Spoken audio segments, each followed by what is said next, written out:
Okay, y'all. And then if people come in, we will just let them in. So you guys, as you know, the Lord has become super important in my life. And so I think it's super, super cool when I'm looking at kind of business through a biblical lens. It's been super interesting to me because a lot of the things that I know in business have also ended up being true biblically. And so today we're talking about win-win negotiating. And when you're trying to get a deal at 0% down, it's super, super important that you're looking out for interest in both parties.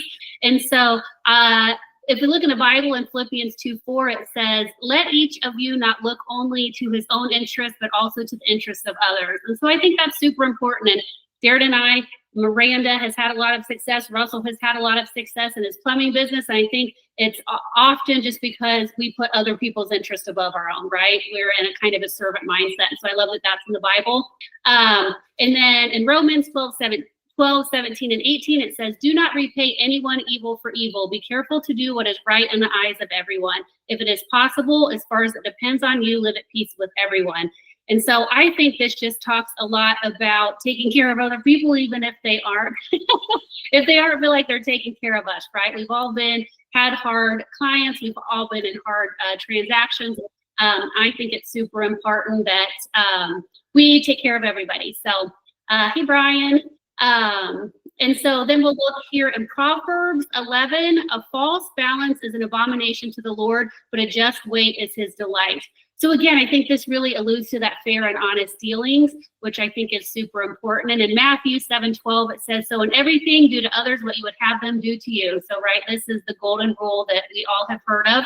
And so I love that that is also there. And in Colossians 3:23, it says, work willingly at whatever you do as though you were working for the Lord rather than for people. And so just remember, right, we're always working for a higher purpose, not just for our benefit in business. And so I just love looking at it. I still don't know much about the Bible. It's still pretty overwhelming to me, but I love to have a reason to get in there and research. So, okay, I'm going to start us out here, a little prayer, and then let's dig into the fun stuff. I love talking about negotiating.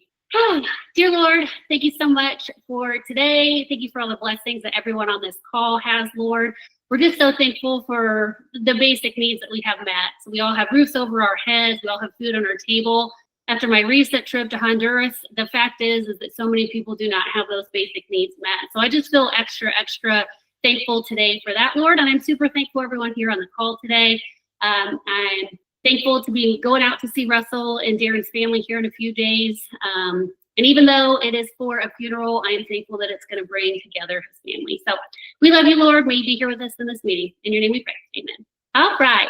Okay, guys. So negotiating. I love negotiating. I don't know why. I always have. And when we are looking at an owner carry or a subject to deal, our job is really to solve the buyer's problem. So different than if we're just going out to buy an investment property. So I know Russell's bought investments and has investments, and Miranda, and I know Brian wants to get into investing, but it's very different from a traditional sale where you're just looking at, like, you're buying a house on the market, right? And you're really looking after your own benefit, meaning you want the best things for you in the transaction. So in this, we're really looking to get creative and solve their problems. So I want you all to know I am doing this work. Between our last two meetings, I have offered on 2 houses with 0% down. Now I didn't get any of them yet, but my offer is out there and they're not moving. And so I'm just kind of in this waiting to see. One was over $1 million property in the Tennessee mountains. And then one was in Texas on a canal outside of Galveston. And so one, I had a relationship with this and I bought 2 properties from this investor. And then the other one I just found on Facebook. And so just so you know, I'm trying. If I get either one of them, I'll let you know. But I've just kept in a really nice, positive place with them. And when they keep carrying these large mortgages, I have a feeling that they may come back to us and say, hey, we want you to take it. So I am doing this work. And this is my favorite part. And so the best thing, guys, when you are talking to one of these sellers, so if you've done the hard work, if you've made the calls to find the sellers, what you want to do is tease out what their problem is. And so right now, this one guy that I offered 0% down to, basically they have started another company and they are not managing these well and they're losing money. So that's his problem. This other deal that I offered on, they bought a house, they put $200,000 into this house, ran out of money before the renovation was done, and it's an Airbnb on a canal in Galveston. And so they have a $6,000 a month mortgage they're paying, and there's no income coming in. So I don't know how many of those they'll want to pay before my offer looks a little better. We shall see. But when we're looking at it, guys, we want to look at the questions, right? How can we help these sellers? So the easiest question is, hey, why are you looking to sell now? And what I've noticed in teaching realtors or anybody about negotiation is people talk too much in negotiation.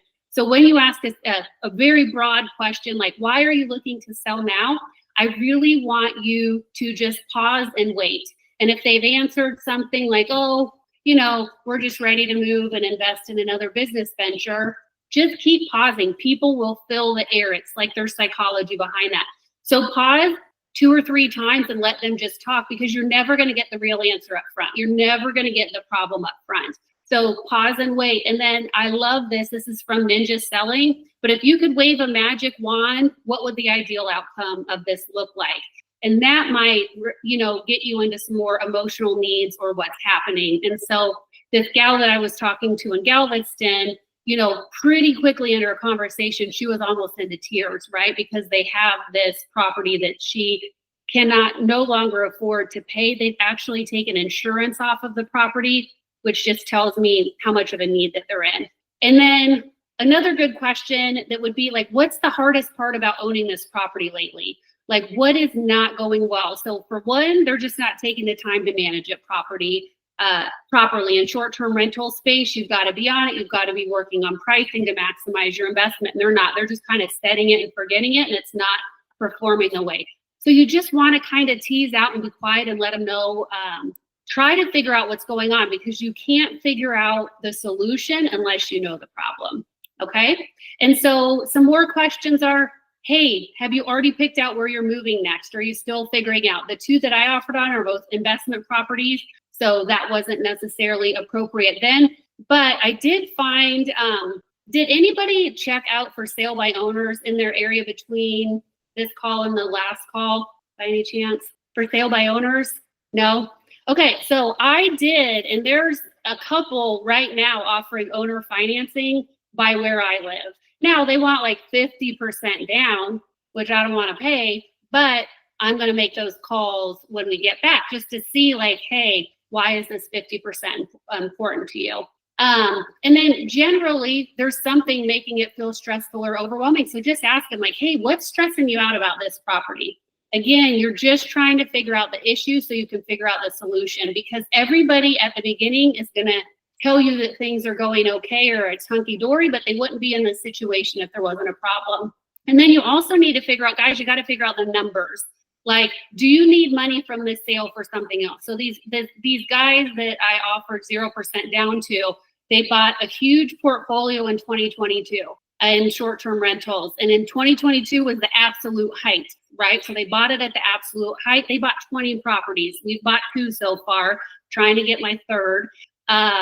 But I know they want money to go into this company that they bought. And I don't want to give them money on this one, right? Because the numbers aren't there. So you got to figure out what they need and where it's going. And then what has stopped it from selling already, right? So both of these houses are actively on the market and they're not selling. So they're overpriced and they're not making any moves. And then how about any issues? Like, hey, any repairs that need to be made? Do you have tenants in place? You just want to tease out exactly where these people are. Because if you're going to get a 0% down house, you're going to help somebody out of a problem. Nobody's going to give you a house without a problem, likely for 0% down. And then how would it feel to get this property off your plate? Or is there anything that I could do to make this easier that nobody else has offered yet? Right? And so both of the people that I offered on are just waiting for somebody to give them money. And at some point, this mortgage payment, either they're going to find their buyer, or if not, I'm going to be waiting over here to get it with no money down. Basically, I'm just trying to take over both of their mortgages. I'm trying to do a subject to with 0% down, which means they would both be losing money. So there has to be a win for them there. And so the goal is to find out the real motivation so you can figure out the contract. You want to set yourself up as somebody who's looking to help them. And you should be looking to help them, right? You don't want to be looking to take advantage of somebody. And then give them time to think, right? I presented both of these offers probably about 2 weeks ago. Both of them are still on the market. I just looked this morning. And so I'm just going to wait, and I'm going to follow up when we get back from this trip and just say, hey, just circling back around, how are things looking? And then take notes, guys. Generally, I bet you're going to be on a conversation with one of these sellers 4 to 5 times before you have a contract. So make sure you're taking notes, especially if you're talking to more than one seller so you don't get them mixed up. Or if you find more out on the next call that you didn't on the first call, you're prepared. All right. So when you're looking at a deal and you've figured out the problem, there's going to be what I call levers that you can structure and wiggle throughout the process. And so basically, when you're looking at 0% down, you're going to want to give on as many of these levers as possible, meaning what can you give if your goal is low down? Now, if you have money, you can be less flexible here, but if you don't and you're looking for a 0% down house, you're going to want to be super flexible. So the first thing is, right, is your down payment. So the couple of houses that I found for sale by owner around here wanted 50% down if they were going to own or carry. That's just a starting point, though. I always say what they say is a starting point to the negotiation, right? It just gives us a place to work backwards from. And so if you want no or low down payments, you're gonna really work with the seller on everything else. Your repairs, your maintenance, the tenants, your timing, any other fees. You're going to work with them on interest rate, anything to offset a down payment that makes it easier and more simple for them, you're going to want to give, right? And if you have money, then you don't have to give, like I said, on as many of these levers, right? But most people, especially here, I think are wanting to find something for cheaper. So interest rate. So when you guys are negotiating, always let them, a very simple rule of negotiation is the pause, and then also is letting them set the numbers first. So you always ask them what they want. I want 50% down, a 10% interest rate, and I want a 3-year balloon, meaning in 3 years you have to sell or refinance them out. Let them start, because then you have something to work with, right? You can see what they're asking for. Never put an offer out first. Always let them come first. And if they try to get you to just say, here, I'm just trying to help you and I need to know where you're at to see if we can come together. And you can do, guys, you can, an interest rate, especially depending on the house price, may or may not matter a lot. Like, there's houses where we live now that you can still get under $100,000, which to me is just so crazy, versus where Russell lives. He's probably looking at a higher dollar house in the San Diego area. So Russell might really need a lower interest rate. I might be able to give a 10% interest rate, and it doesn't matter to, it doesn't matter that much to the deal that I'm trying to structure, right? So we're going to do some math again today, because math is so important here. And you guys, you can agree to an adjustable rate. You can do anything in these deals, right? There is no anything outside. So you could say, hey, I'll give you 5% the first year, 6% the second year, 7% the third year, and so on, right? You may be able to afford more interest rate if you have more cash flow, right? So you may say, hey, structure it at the beginning to let me get this property up and running, right? Like, we just bought our first $1 million Airbnb from these gentlemen that we've been talking about a few months ago, and we just broke even last month. It takes a minute to get your properties up and running. So an adjustable rate might be a good way to kind of meld what you need and what they need. Again, just make sure you've done the math on these. Okay, so I wanted y'all to get out your mortgage calculator real quick. You can go to Bankrate. That's my favorite one. I'll put it in the comments here, because I just want to show you guys how easy it is to manipulate the interest rate. You can do this while you're on the phone with somebody. And so if you will get on your Bankrate calculator, and let's just do a $250,000 house, okay? So here's mine. Yeah, I was looking at a $425,000 house the last time, or maybe this is what it sets at. I'm not sure. So let's just do a $250,000 house. And we're going to go with a 0% down payment. And you can start with 30 years. Okay. But I'll show you, you can also adjust the years, guys, as you're talking, because we're going to talk about the length of the term as well. So let's say we're going to start with a 30-year mortgage here. And let's say we just want to start at 5%. Okay. And then if you look here, you got to hit the update. So if you look here, your principal and interest, did everybody get this? Did everyone get 1342 as their principal and interest? Okay. So you just want to look at principal and interest, okay? Because taxes and insurance are going to vary per property. But if you're just trying to get the meat of this deal together, so then all you're going to do, you can literally be on the phone call. I'm like, hey, Brian, you know, you really want 7%. Okay, let's say the seller really wants 7%. Well, if you type in 7% here and you hit update, now you're at 1663. Okay, so about $300 more a month, right? So you can kind of manipulate this on the phone with them. And that's when you can say like, hey, I don't think I'll be able to make that payment the first year. So what if we go back and we do 5% the first year at 1342, and then maybe you negotiate 6% the next year because now you've got your property up and running. So then you can add in 6%. Then it's going to go to 1498. Okay. So do you see how you guys can, this is such a simple way to look at interest rate with whatever your deal you're working with. So I would always have this up on the phone, because the thing is, guys, if you get a yes, you have got to move forward. Tip number 3. So first is pause and let them talk. Second is never throw out numbers first. Always let them throw out numbers first. And the third thing is when you get a yes, move forward and quit talking. I don't know how many agents I've coached and they've gotten a yes, and then they still want to talk. If you get a yes, you move forward to contract, okay? If you're still in negotiations, keep working on the numbers. If they said yes at 5%, okay, great. I'm going to get that contract drawn up. I will get it over to you in the next 24 hours, period, done. So use this calculator. The other way, and we're going to talk about this here in a second, but since we have the mortgage calculator up, is let's say you want a 30-year term and they want you to pay more aggressively on a 15-year term. So you can sit there and say, okay, to 30-year at 6% on 250,000, my principal and interest is 1,500.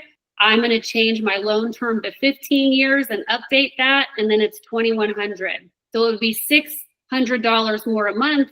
And a lot of times the sellers don't understand this math. So I could be like, hey, Russell, I would love to pay you on 15 years, but that payment, the principal and interest is 2,100. That is $600 more than the 30-year payment, right? And so numbers take emotion out of it, right? Because they're generally in an emotional spot. Something is wrong. They need you to help them. And so just working through the numbers with them like this can be super, super helpful. Because I'll tell you, even if people own 20 rental properties, they may not be breaking down the numbers. I think everybody thinks that people who are investors know their numbers. I will tell you, most of them do not. So use this to your benefit, and you can even get them on a video call and workshop it together. Say, hey, would you pop on the computer with me so we can really look at these numbers together? I want this to work for both parties. You can pull up the rent numbers together. You can pull up these numbers together. You can pull up an amortization schedule together, okay? So use these numbers to your benefit and to get the deal done. And if you get a yes, like I said, do the yes. And so if we go back here, so I just did it, right? Here's the math, but here's a 4% interest at a 30-year term, and then a 6% interest at a 30-year term. And I always like to do the interest for them. So if you'll see here at 4 years, over 30 years, we would pay them $180,000 in interest, right? That's interesting. And then at 6% over 30 years, we would pay them $289,000 in interest. Now, likely we're not going to keep it for that long, but I think those numbers are super important for them to see. And you can do an amortization schedule, which I'm going to show you real quick, is the longer way to do it. The faster way, guys, is just to do it in ChatGPT now. You can just say amortize $250,000 at 6% over 30 years, and it's going to it out for you. But I'll show you how to do it the long way so you guys can get that. So give me a second here, guys. Where is my amortization schedule go? Okay, so on the same bank rate, if you go to their amortization calculator, which I'll put in here, I'll put in the chat for you guys, because this is going to show you how much interest they're making over how long. So all of you own houses. When you bought a house, you got one of these, you probably never even looked at it. And it shows you every month how much goes to principal and how much goes to interest. So I'm just going to use what's on this page. So they have a $330,000 loan for 30 years at 5.27 starting this month.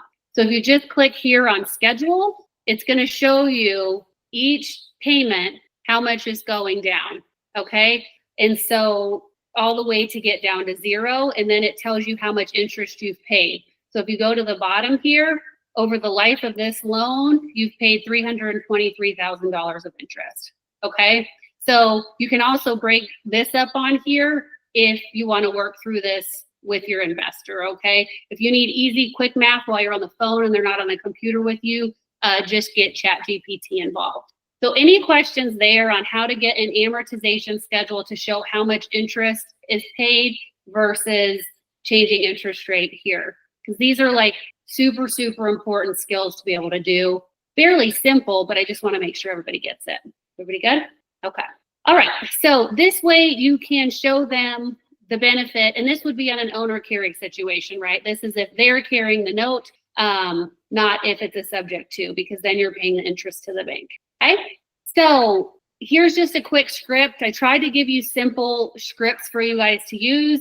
You use them in your tone, make them yours, but you could say something like, instead of taking all that $250,000 at once and letting it sit in a bank, earning barely anything, right? Because we know that interest accounts are maybe 1%, 3% if you're lucky. Sometimes you can get in a money market.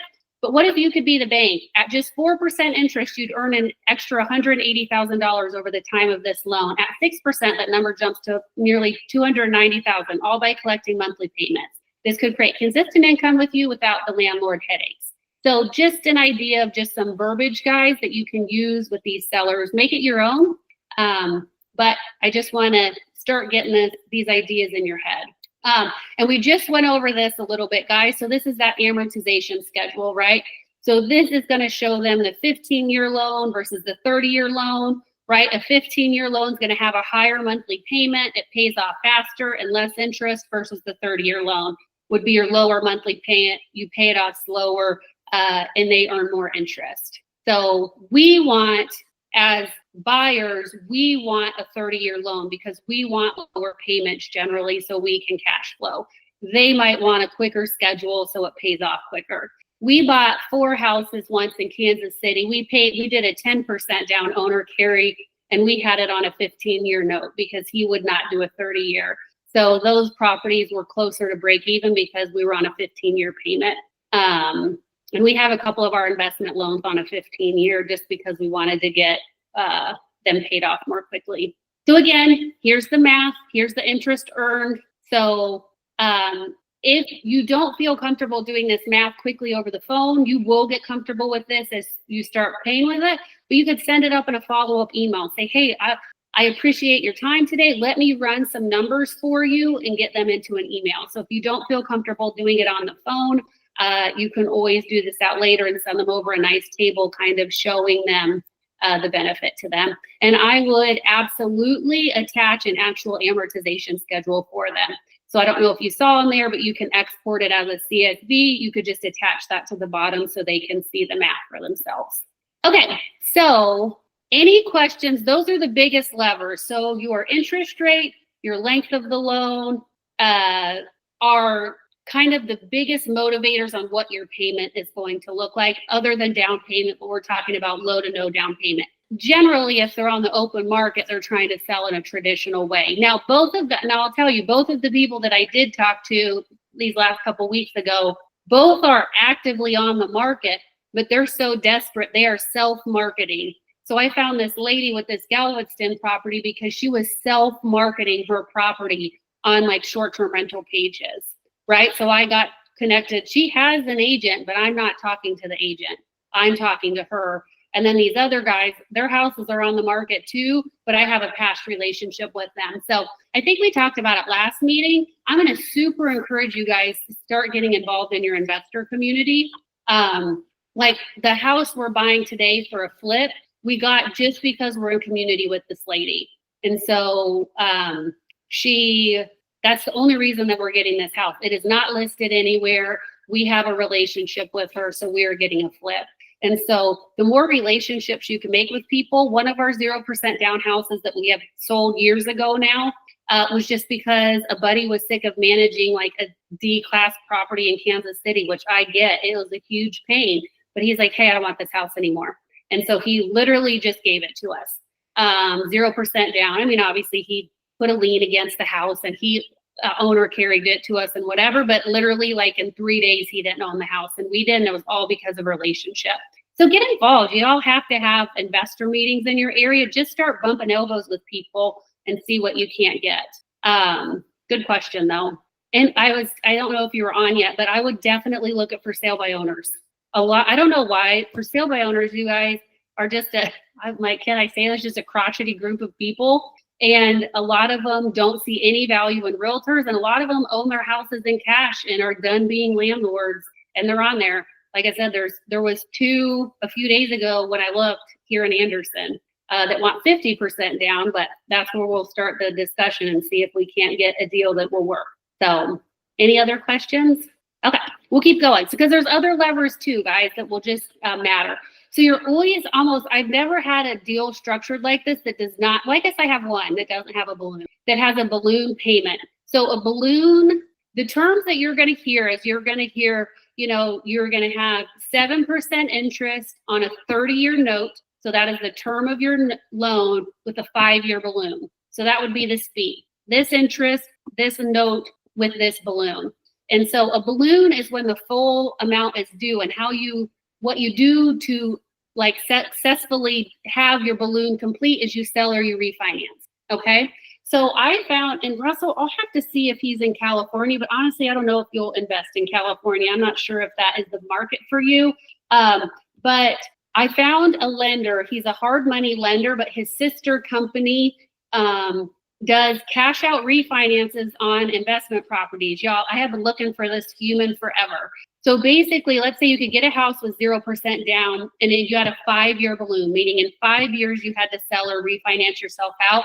As long as the house has gone up in value by 25% in 5 years, which statistically the national average is 5% a year. So you should be able to break that. This investor will cash out refinance you on your house so you can pay off this seller in 5 years and you still have a free house. Okay.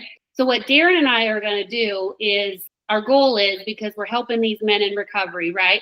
And we literally have a guy living on our flip right now because he is done with his recovery program and they have no housing transition. Okay. So we have found there's this huge need.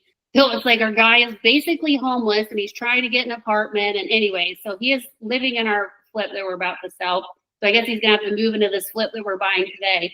And so what we're going to try to do is buy a hot mess house, put as little money as we can in it, but increase the value by 25%, refinance ourselves out of the hard money so we get to keep a rental for free. So the only way that you could do this without having the cash, well, and these people will lend you the cash to fix it up, but you have to pay 10% down. So you have to have 10% down to get the initial house. So we're hoping to buy this $107,000 house in the next couple weeks or two. So we'll need about $11,000 to buy it.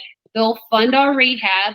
So we're going to fund probably $25,000 of rehab. This should make this house worth $200,000. So then we can refinance all of our cash out, have a free house, including our 10%, and have a place for our guys to live. And we're just going to try to keep doing this over and over and over. But you got to find a market that the math makes sense there. So if anybody wants this contact, I'm happy to connect you to see if he lends in your area or an area you're interested in. But that's called infinite return, right? Because you literally end up with the house for free, but you do need 10% down at the beginning. But if you own a house, you could borrow it from your house. They don't check your bank accounts. They don't check your credit.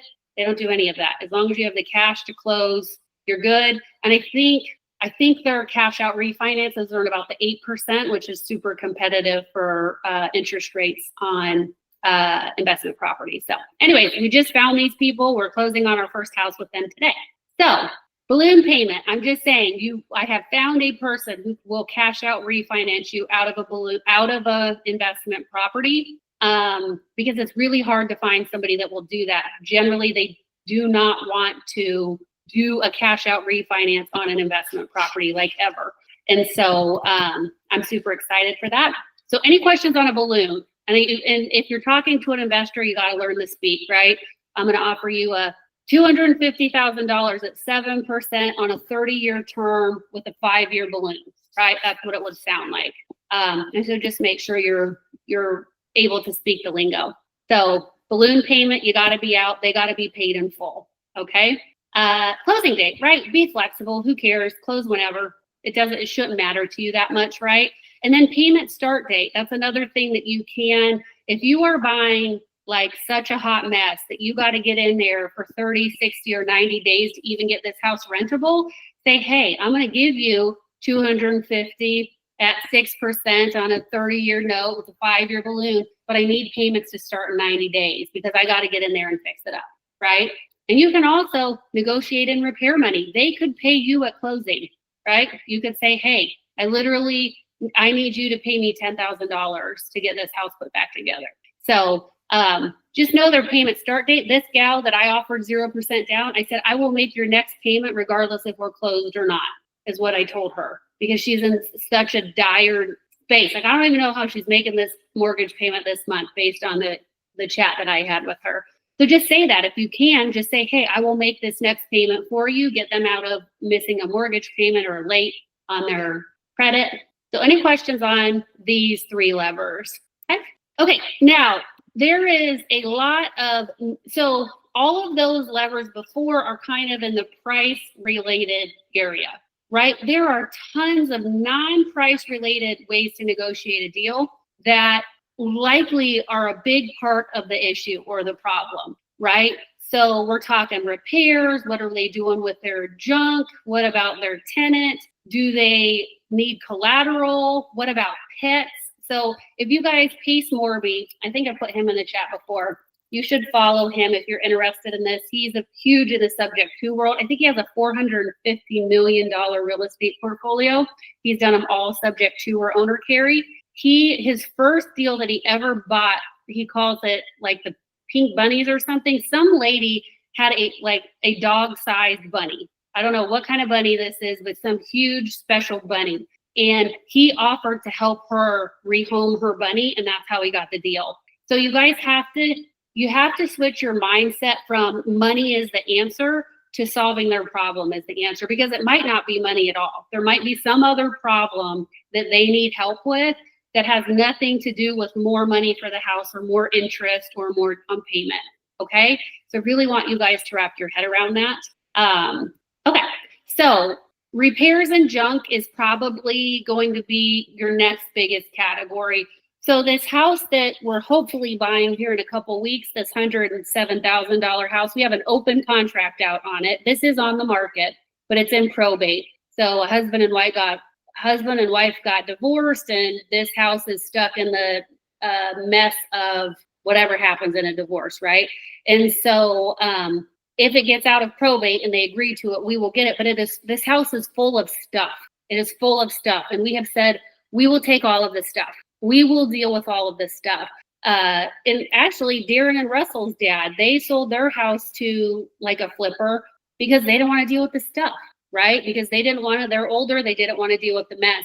And so if you buy and offer to deal with the mess, now you can offer to just take it. You could also offer to do an estate sale. Like say, hey, I will hire the company for you to come over here, right? And get it done, right? And get it taken up for you. Because sometimes if someone has passed away or a divorce or there's just some hard grief piece going on, they just may need help seeing the solution, guys. And so are we going to have to spend money clearing out this house? Absolutely, right? Also, guys, as is, the chances of you getting repairs done on these houses are probably slim to none, right? Now, if you have money, you can ask for more repairs. If you're saying, I don't have any money, then you are saying, I'm going to take on generally the repairs. I have yet to buy any of the deals that we've bought on a seller carry subject to have been as is. So you just gotta know that and have somebody that can help you with repairs. Okay. So questions on repairs and junk, because that's probably one of the biggest items that's going to come up outside of the price and terms. Okay, so here's a script for you guys. I understand if you don't want to deal with fixing anything. Honestly, most sellers feel the same. I'm happy to take the house completely as is, no repairs needed, and I'll even handle the cleanup. You won't have to lift a finger, right? So just make it easy for them. Make this process of like gifting you the house basically as easy for them as you can make it. So you can ask, there are different ways. You can ask, like I said, for money for repairs, right? That they can credit you money at closing. You could ask them, say, hey, I'm willing to take it as is, but you got to fix it, right? Like that's just too much. I can't do it. This $107,000 roof literally has a huge hole in the roof from a small fire. There is water damage and mold in this one room. This one room is a hot mess, right? But it should be a $250,000 house when we're done. So we're willing to take that risk, right? And you can also say, hey, your house is a hot mess. I do want it for less, or I do want it for 0% down because I'm willing to do the work. And then here's, if your repairs are so concerning, you're not sure if you'll take the house, you could say, hey, we could agree on a lower price to reflect the work needed, or you can give me a credit to close to help cover the cost. That way it's still simple, but the repairs get handled. Generally, guys, they're not going to want to do the repairs. So even if you say I need a roof, I bet they're going to credit you at closing. Okay. Most people just don't want to deal with the work. Okay. They can, just so you know, they can escrow funds. So funds can be held in the escrow account at closing, made payable to a roofing company. So for example, ABC Roofing comes in, they do a $10,000 roof. The money in escrow pays directly to ABC Roofing, so you never touch it. So if the seller's worried about you taking their money and running and not making the repair, they can put it in escrow for you. Okay, they can pay the contractor directly, literally on your closing statement. It can be line item $10,000 to ABC Roofing, and the check gets cut directly at closing. Okay, so there's all kinds of different ways to work out repairs. Likely you're taking it as is, but hey, if you can negotiate in some repair money, why not? Oops, why did this go? Oh, sorry, wrong slide there. So if you want them to cover costs, you could say, hey, if you'd like to sell at a higher price, we can structure things so some of the repairs are done before closing, or you can contribute to them through escrow or closing credits. That way you don't have to do the work yourself, and I can take care of the work. Okay, so if you're trying to get them to cover some, again, you want to make it, well, you're offering help, right? You want them to see the help that you're offering to make it easy for them. Okay, we talked about this a little bit, but you can have somebody come in and do an estate sale for you. So I would definitely highly consider getting connected with somebody in the estate sale world. Also, guys, they might be bumping into houses that might be a good fit for you, right? So it might be a good connection to make. Because you never know. Also, people may need time to take care of their junk. You know what I mean? So you can build in time. You could contract for 180 days, right? You can contract as long as you want to give them time. You can also let them take some stuff, say, hey, come back to the house, take what's valuable, leave what's left. You can allow a rent back. So if they just want to close, you could do a rent back, meaning, hey, we close on May 1st. You have until June 1st for free to get all of your junk out. At that point, anything left by June 1st will be taken care of. Okay. I don't know why people get so attached to items, but items are a big deal. I don't know. We've got realtors on here. I almost lost a deal over a couch because somebody was buying a couch and then they didn't want to sell the couch. And then so literally I decided after that, I'm like, I'm never being a furniture dealer ever in a real estate transaction, and I never have ever since then. Okay, so that's just an estate skill script. Okay, guys, bad tenants are a big problem. So if you're willing, again, if you're saying, hey, I really want to enter the real estate space, I don't have money, I want to do it, offer to take over a bad tenant. So just say, hey, I'll take over the property with the tenant in place. You don't have to deal with eviction. I will do it. You know, you can be done immediately with the stress. I will take it all over.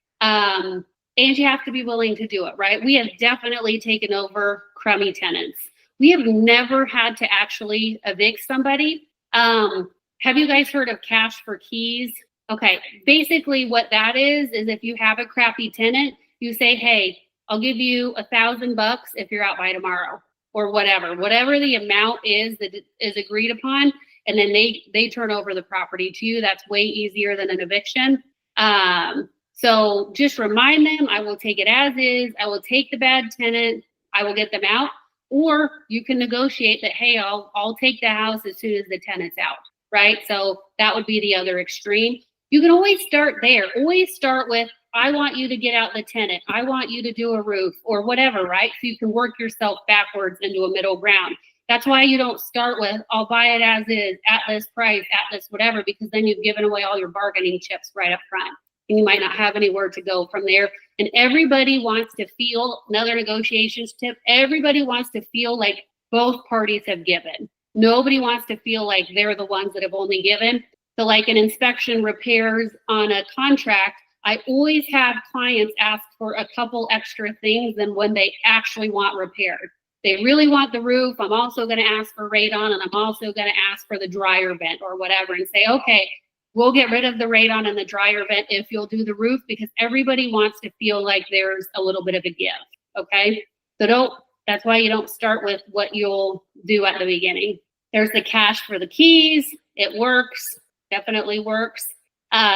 Here's a script for a bad tenant. I know how exhausting it is to deal with a tough tenant. I've been there. If you're feeling stuck, I can take over the tenant with the property with the tenant in place. I'll handle everything from there legally and respectfully.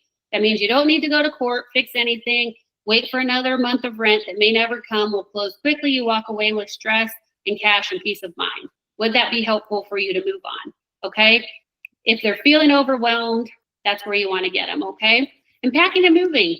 Like Darren and I have done so much work on properties or for people in order to get deals to go through in real estate, buying and selling, and in investing. So help them move. Right? Maybe they don't have time for pack. Maybe they're older and don't have the physical ability to pack, right?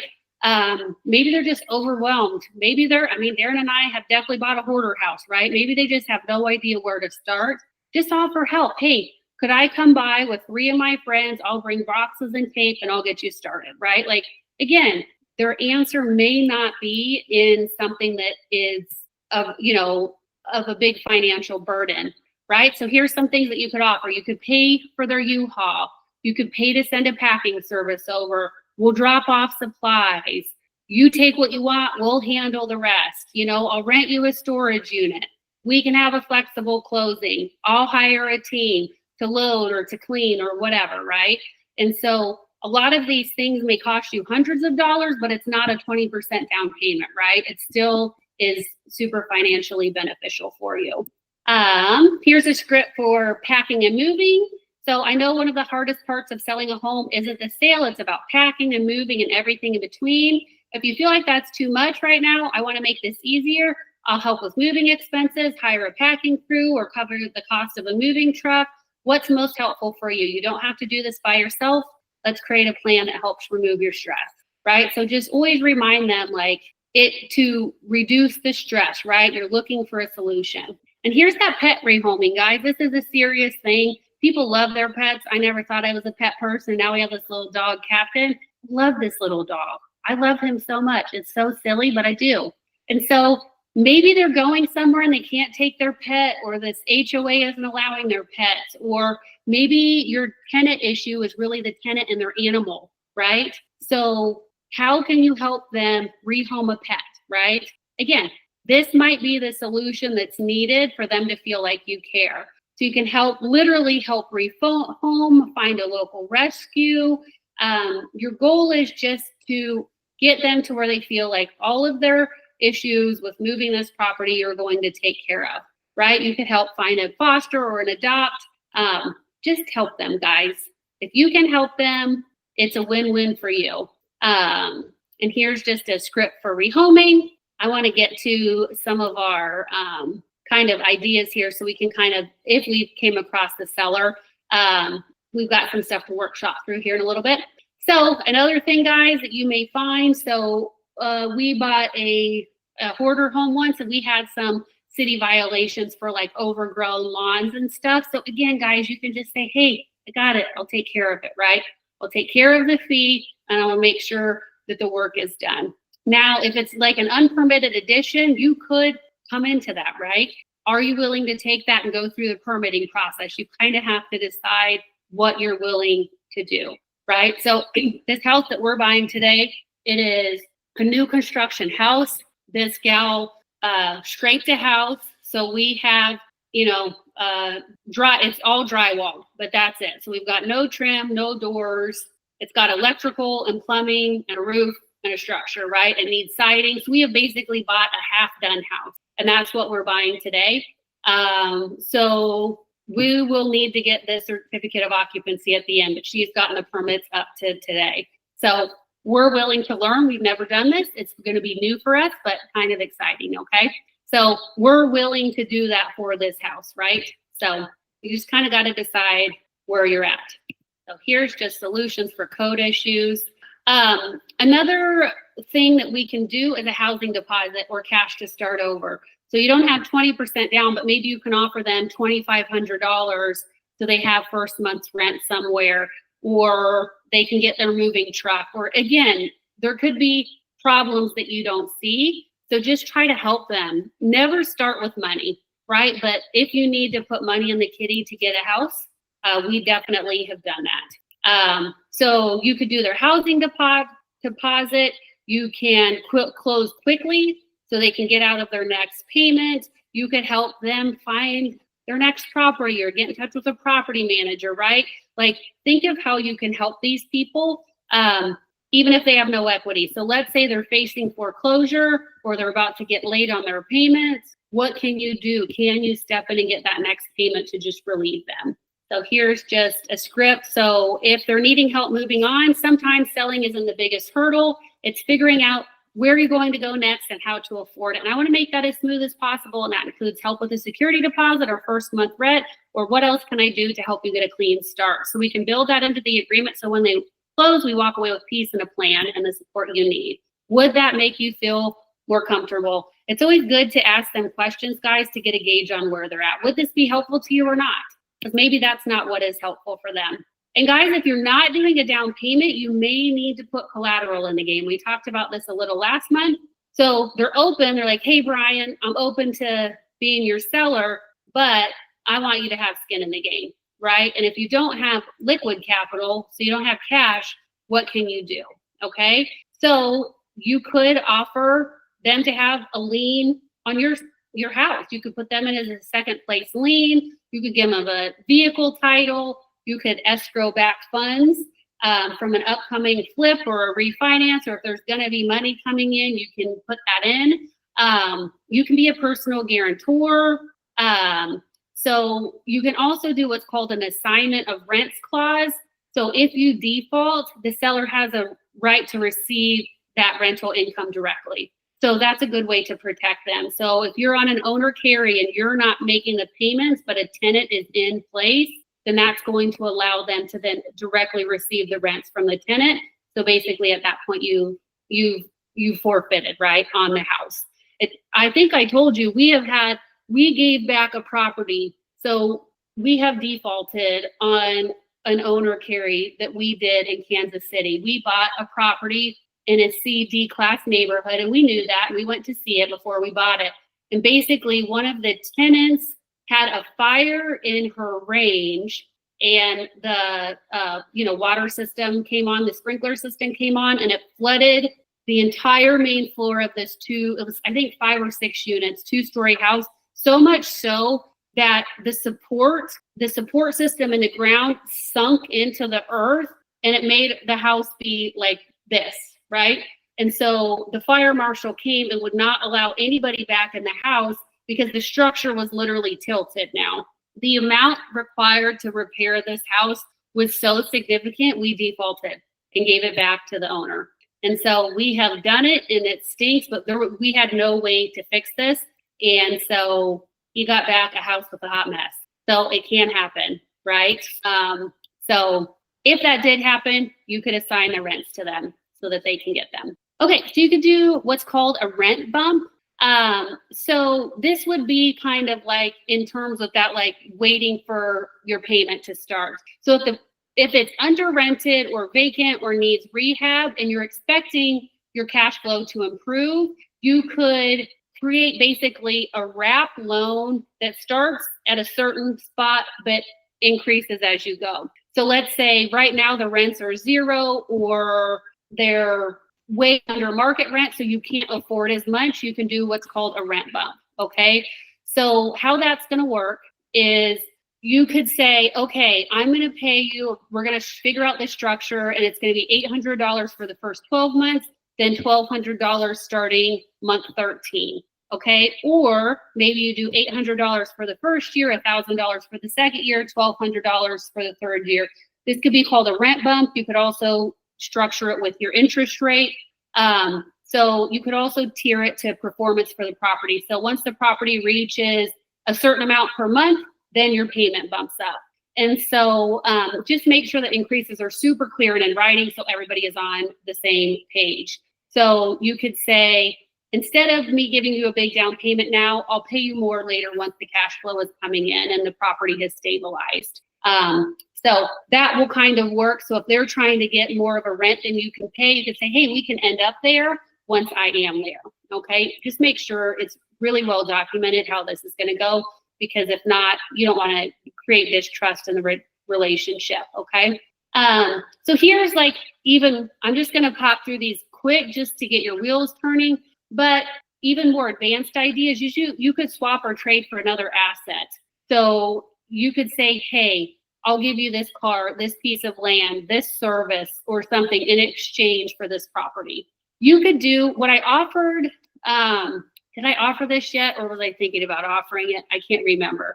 For these gentlemen that bought all these houses that we bought 2 from, I think I did offer saying that, hey, whenever our balloon payment is, so 5 years or 7 years, I always try to get 7 years just to make sure that the equity is there.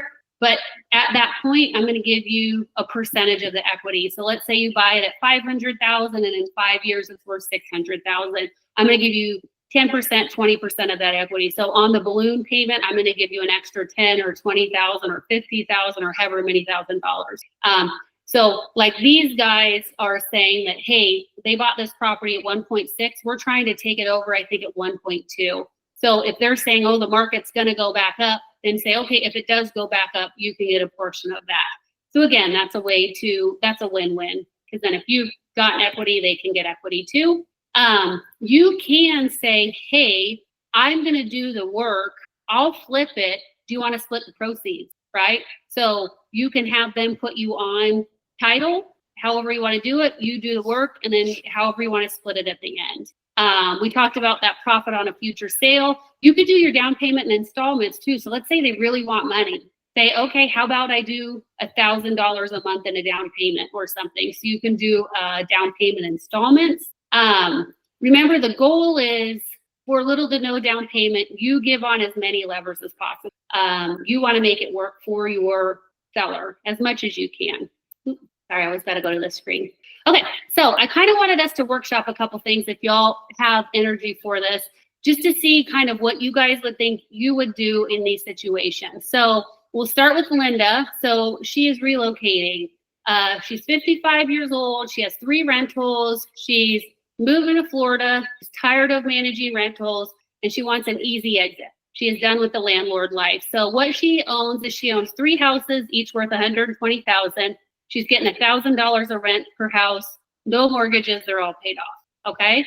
So some questions for Linda might be, hey, Linda, are you looking for cash or are you open to monthly payments? Have you thought about the taxes from selling? Are you wanting to avoid property management? Like really get an idea of what she wants. So she's told us that she wants monthly income for her new life in Florida. She is worried about taxes because she bought each house for $50,000. She wants a simple deal, no tenant headaches, and she wants an offer that fits her goals. And she wants to start off just with one house with you. And if this one house works, she's open to other opportunities with you, which guys, people want a relationship, right? That's why I'm curious, since we bought 2 houses from these guys, if we'll be able to get this 3rd house from them with no money down, right? We are paying the mortgages. We've done what we've said we were going to do. So what would you guys do if your goal is lower no down payment for Linda? So if I got her on the phone, right? She's got 3 houses, each worth $120,000. She's making $1,000 a month, right? So that's what she has today.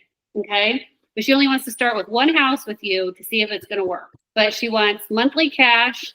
She's saying she doesn't want the tax burden from selling, and she doesn't want to be a property manager. So what that's telling me is she wants to owner carry, right? If she doesn't want taxes, and she wants a monthly payment. Okay. So guys, where I would always start is with my mortgage calculator, right? Because I want to figure out if she's making, right now, she's making $3,000 a month, but she's also having the headache of property managing, right? So I would go in and I would say, okay, if she's wants $120,000 per house, and I don't want to pay her any down payment, and I want a 30-year loan, let's try 6% and see what it gives us. Okay. So we know she's making $1,000 a month in rent. So in my mind, the most that my mortgage payment can be is $1,000 a month, right? Because I'm willing to break even, but I'm not willing to lose money. You guys are going to have to decide what you want to do on a maintenance budget. Darren and I's rule of thumb is $5,000 a house. If we can have $5,000 a house in our bank account, that should cover us, right? Now, if you're buying your first house and you don't have a down payment, I realize you may not have that in your budget. So are you willing to do the work, right? Because most maintenance, unless you need a new HVAC system or something, you can come up with, right? You can go over and fix a stove or fix a leaky faucet, or even a hot water heater, right? Is a fairly simple install. So are you willing to do it? Right? Okay, what did you say, Russell? Okay, so you're saying give her, so 120 at 5% gives her more than her current rent cash flow. So if she's on a 15-year. So, but Russell, you don't want to pay her more than $1,000 a month, do you? Because her rent that she's collecting is $1,000 a month, unless you think she's under rented, right? So the 2 things that I would do is I would go on Zillow and I would get the rental information, right? Which I don't have an address here. Actually, we could do this address because this is a flip we're getting ready to sell. And it should be around that 250. So remember, if we go to Zillow and we type in an address, oh goodness, all right. Well, that's thinking. Okay. So Russell, what you were saying is if you did a 15-year note, so that would be $948 just in principal and interest, but you have to remember, you've got to figure out your taxes and insurance. So that's going to vary per area, right? My maximum goal would be $1,000 a month to start with. Now, if we went, because so much property is under rented, like most property is under rented. Market rents have skyrocketed in the last year. And if you find out, I'm trying to get my Zillow to work over here. So I just looked at the Zillow rent for this house we're about to sell, and it was $1,795 for a 3-bed, 2-bath in the area. Okay, so that would be a huge. If she was under rented by $800 a month, that's probably wouldn't be accurate because her house is $120,000. So let's say her rent is $1,200. If you think you could rent it for $1,200, maybe I would go up to $1,200 in a mortgage payment on an owner carry. But my goal would be $1,000, and I would just say, hey, you're bringing in $1,000 a month. I'm okay to break even, but I can't lose money.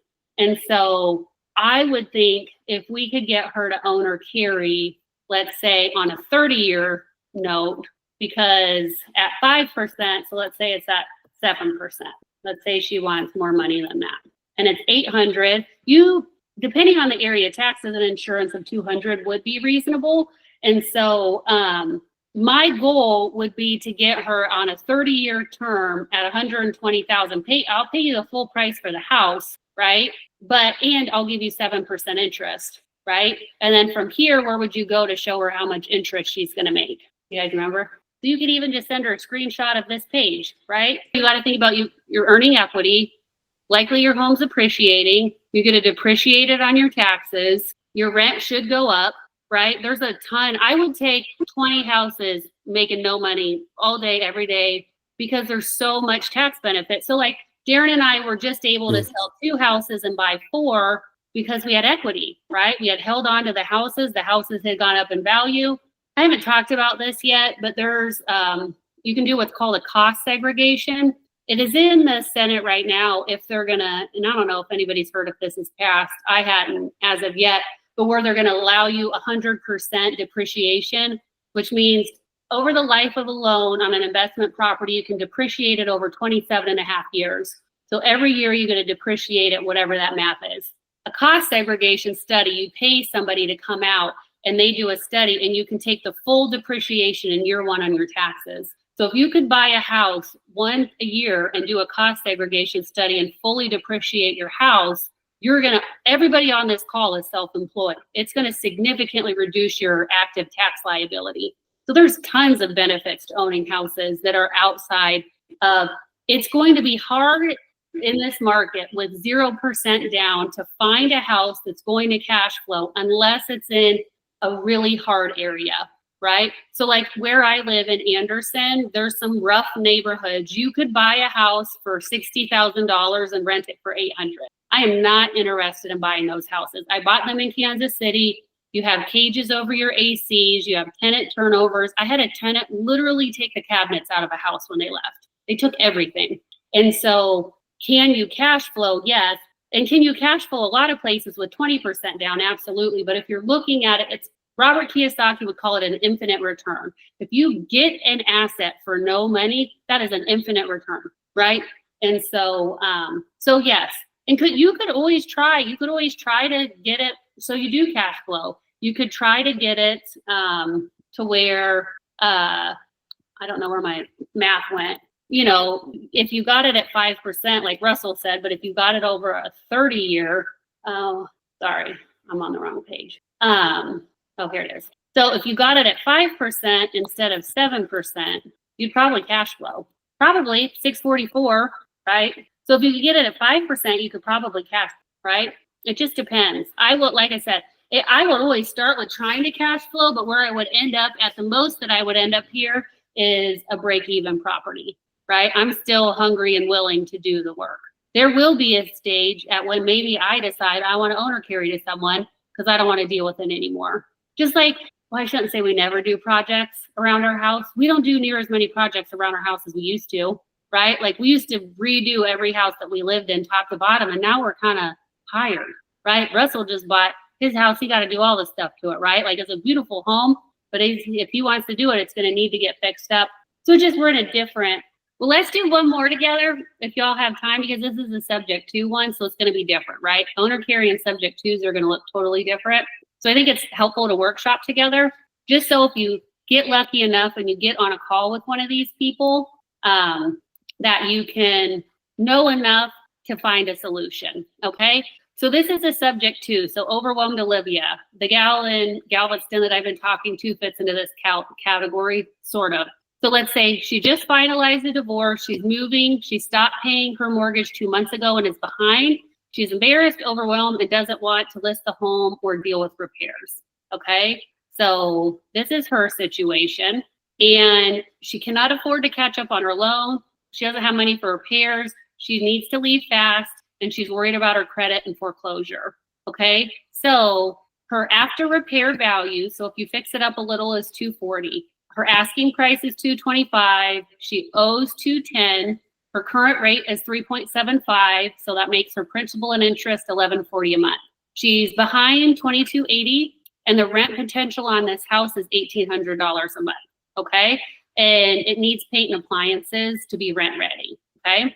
So a lot of information here. So what would you guys offer her, okay? Remember, this is what she's asking. So what would you offer her in this situation? Can you go back to the other slide? Yes, ma'am.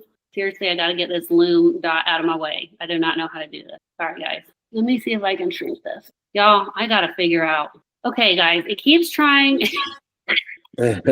I think I don't know if you've tried it or not, but I would imagine the left and right arrows on the keyboard. Will that might work? Oh my gosh. You guys, my Yeah. technology skills, the fact that I even do these classes with some technology. Okay. Just let me see if this will work. Oh, thank you, Brian. be- Yeah. I'm already cooler. All right. This one. Thank you so much, Brian. Okay. So she can't afford to catch up on her loan. She doesn't want to fix anything, needs to leave fast, and she's worried about foreclosure, which makes sense, right? She already has lates on her credit. That's already a huge ding on her credit. And then this one, she's divorced. She stopped paying her mortgage. She's overwhelmed, embarrassed, and doesn't want to deal with selling the house or repairing anything. So what would y'all do for Olivia? To do Well, I'm subject thinking to, offer. Go ahead, Miranda. to do subject to, like, do you have to pay the 2 months up front in order to take over that loan? We would want to catch it up. Yeah. Okay. Mhm. I mean, you'd be required to, right? Because if you're going to take over the note has to be caught up. So I like Russell's, right? Russell's saying 5K, right? The 2280's got to go to the mortgage. That leaves her, what is that, 2,800 or so to get moving forward. So if you could get a $240,000 house for 5,000, and I like his, see, this is creative, Russell, and see if she'll leave her furniture, right? Because then you could do a midterm or a short-term rental, right? And get a higher rental rate if she'd be willing to do that, right? So I would just say, so you guys, you can close, you should be able to close one of these deals in 5 business days, okay? You could close it really, really quickly. You've got to get your title work done and you've got to get your insurance done. And if anybody ever gets in a subject, we probably just need to do a class on it. There's a really specific way you have to do homeowners insurance, not to call the due on sale clause for a subject to. So we've just been through this on 2 houses. But you could close in 5 days. So what if you're like, hey, I'll give you 5,000, we'll close in 5 days, leave everything in the house. Do you think she'd take that deal? I think she would. Yeah, definitely. Yeah. Right? And then if you need paint and appliances, are you willing to go in and paint? Because then the paint and appliances are not $5,000, right? Paint is a couple $100 if you paint it yourself. And then maybe you can just find appliances online, right? And if she does want to keep her furniture, okay. You know what I mean? If you could get somebody in there, guys, I don't know a market where rentals are not under rented. I mean, not where rentals, where there's an oversaturation, meaning most markets do not have enough rentals for the amount of renters. So if you could start marketing that immediately as rent for $1,800, you would be cash flowing $600 a month, right? So that's a deal. Or if you don't have $5,000, what if you say, I'll get your mortgage caught up and I'll pay you $1,000 a month for the next 3 months or something, right? You could get really creative. So, and then you've got to get the insurance on the property. Okay. So it can close really, really quickly. Mm-hmm. And are So- you making those payments directly to the servicer? Yes. Mm-hmm. Okay. That'd So be my a lo- biggest fear. Yeah, so you can get a login to their portal. That's a lot of times what'll happen, right? It's just a way to get into their online portal. Okay. Okay. Wow. How do we, I'll have to ask Darren. These last 2 of the 4 that we bought were subject to. We got added to one because it was a commercial loan, and then we're making the payments on the other. So the other one's a wrap. It's a subject to plus an owner carry. So we pay the mortgage that they are on the note for, and we pay them. So we Okay. basically have 2 mortgages a month, one for the mortgage to the mortgage company and one to our owner carry. So Gotcha. yeah, they can close really quick. And she's Yeah, already, you guys know, for the realtors, late on your mortgage, I don't know how bad that affects you right now, because I'm not in the game as much as I used to be, but hey, you might not be able to buy a house for a hot minute already, and that's right. So you're melding both deals, right? So that would be for the person that owns the $240,000 house, but only has $120,000 left on their mortgage, right? So they have so much equity, they want to be recouped for that. Mm-hmm. Okay. So, but that can close as fast too. An owner carry, I would just say, we've done both of these with lawyers, and I know 3 of us are realtors. I would highly recommend, if you do either one of these deals, hiring a lawyer if you're a title company state, just because you just want to make sure everything is as it should be.